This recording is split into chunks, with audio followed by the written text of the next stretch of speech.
આપણે પાછા આવી ગયા છીએ. ગયા ભાગમાં આપણે એ જોયું કે કોઈ પણ વસ્તુની જરૂરિયાત કેવી રીતે ઊભી થાય છે. પણ એના પછી શું? એક સામાન્ય નોંધ કે આ વસ્તુ ખૂટે છે એકદમ પાક્કા, ઓફિશિયલ અને ભૂલ વગરના પરચેઝ ઓર્ડરમાં કઈ રીતે ફેરવાય છે? ચાલો, આજના વિશ્લેષણમાં આપણે એ જ આખી પ્રક્રિયાને સ્ટેપ બાય સ્ટેપ સમજીએ. તો સવાલ એ જ છે, એક નાની અમથી જરૂરિયાત જે કદાચ કોઈએ કાગળ પર ટપકાવી હોય એ એક એવા સત્તાવાર ઓર્ડરમાં કેવી રીતે બદલાય છે જેના પર કંપનીના પૈસા ખર્ચ થવાના છે? જુઓ, આ કોઈ જાદુ નથી, આ એક સ્માર્ટ સિસ્ટમનું કામ છે. ચાલો જોઈએ કે એક ERP સિસ્ટમ આ અવ્યવસ્થાને કેવી રીતે એકદમ વ્યવસ્થિત બનાવે છે. આ આખી સફરના આમ તો 3 જ પણ બહુ જ મહત્વના સ્ટેપ્સ છે. સૌથી પહેલાં આપણે સ્પષ્ટપણે નક્કી કરીશું કે જરૂરિયાત શું છે. પછી એના માટે એક આંતરિક મંજૂરી લઈશું જેને ટેકનિકલ ભાષામાં આપણે ઇન્ડેન્ટ કહીએ છીએ. અને છેલ્લે સપ્લાયરને માલ મોકલવા માટે એક ઓફિશિયલ પરચેઝ ઓર્ડર એટલે કે PO બનાવીશું. ચાલો તો શરૂ કરીએ પહેલા સ્ટેપથી. ચાલો આને એકદમ સિમ્પલ વાર્તાની જેમ સમજીએ. વિચારો કે એક ગ્રાહક પોતાના નવા કમ્પ્યુટરની રાહ જોઈ રહ્યો છે. એનું કામ ચાલુ છે, જોબ ઓર્ડર નંબર છે 7060. બધું બરાબર ચાલી રહ્યું છે, પણ અચાનક ખબર પડી કે સૌથી અગત્યનો પાર્ટ 2 ટેરાબાઇટની હાર્ડ ડિસ્ક તો સ્ટોકમાં જ નથી. બસ અહીંથી જ આપણી ખરીદીની આખી પ્રક્રિયા શરૂ થાય છે. તો કામ અટકી ગયું. એટલે પહેલું કામ છે ઇન્ડેન્ટ બનાવવાનું. હવે આ ઇન્ડેન્ટ શું છે? એને તમે ખરીદી માટેની એક ઓફિશિયલ અરજી સમજી શકો. આ કોઈ સાદી ચિઠ્ઠી નથી, પણ એક ફોર્મલ ડોક્યુમેન્ટ છે જે કહે છે કે અમને આ વસ્તુની ખરેખર જરૂર છે અને અમે એને ખરીદવા માટે પરવાનગી માંગીએ છીએ. અહીંથી જ બધું ઓફિશિયલી શરૂ થાય છે. અને અહીં જ સિસ્ટમની ખરી સ્માર્ટનેસ દેખાય છે. જેવું તમે કોઈ વસ્તુ ખરીદવા જાઓ ને એ તરત જ તમારો પર્સનલ આસિસ્ટન્ટ બની જાય છે. એ તમને પૂછે છે, 1 મિનિટ, તમે ખાતરી કરી લીધી? એ તમને બતાવે છે કે આ વસ્તુ આપણી પાસે સ્ટોકમાં કેટલી છે, કેટલી આવવાની બાકી છે અને બીજા કેટલા લોકો આ જ વસ્તુ માંગી રહ્યા છે. આનાથી શું થાય? બિનજરૂરી ખર્ચ અને મોટી ભૂલો થતી અટકી જાય છે. પણ એક મોટો ડર હંમેશા રહે છે.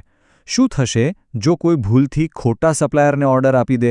જરા વિચારો, કોઈ સોફ્ટવેર બનાવતી કંપની પાસેથી સ્ટીલ ખરીદવાનો ઓર્ડર આપી રહ્યું છે. હસવું આવે, પણ આવી ભૂલો થઈ શકે છે. તો આને રોકવા માટે સિસ્ટમમાં એક જોરદાર ગેટકીપર બેઠો છે. ચાલો જોઈએ એ કેવી રીતે કામ કરે છે. આ ગેટકીપરનું નામ છે વેન્ડર આઇટમ રિલેશનશિપ. એનું કામ એકદમ ચોખ્ખું છે. એ નક્કી કરે છે કે કઈ વસ્તુ ફક્ત કયા ભરોસાપાત્ર સપ્લાયર પાસેથી જ ખરીદી શકાશે. એણે આખી લિસ્ટ બનાવી નાખી છે. આનાથી ખોટી વસ્તુ કે ખોટા સપ્લાયરની પસંદગી થવાની શક્યતા જ ખતમ થઈ જાય છે.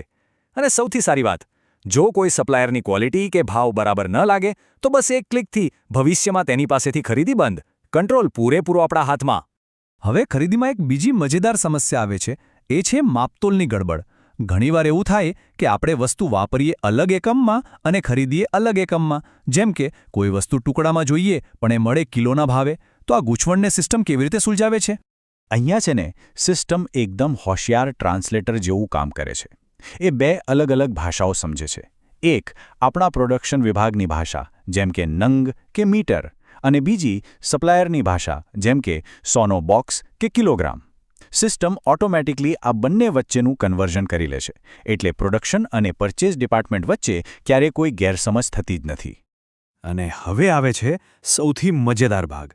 કારણ કે આપણે બધી પૂર્વ તૈયારી કરી લીધી છે. ઇન્ડેન્ટ મંજૂર છે, સપ્લાયર પાકો છે. એટલે હવે પરચેઝ ઓર્ડર બનાવવો તો બસ આમ ચપટી વગાડવા જેવું કામ છે. ફક્ત 2 ક્લિક્સ અને સિસ્ટમ જાદુની જેમ બધી જ માહિતી, ભાવ, જથ્થો, એકમ બધું જ ઓટોમેટિક ભરી દે છે. 1 સેકન્ડમાં એકદમ પરફેક્ટ અને ભૂલ વગરનો પરચેઝ ઓર્ડર તૈયાર. તો આનો મતલબ શું થયો?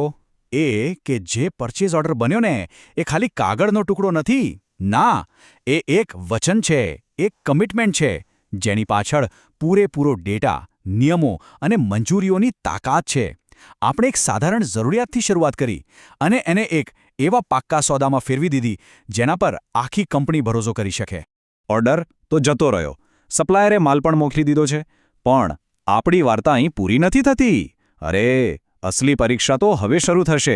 જ્યારે માલ ભરેલો ટ્રક આપણા વેરહાઉસના દરવાજે આવીને ઊભો રહેશે ત્યારે શું થશે?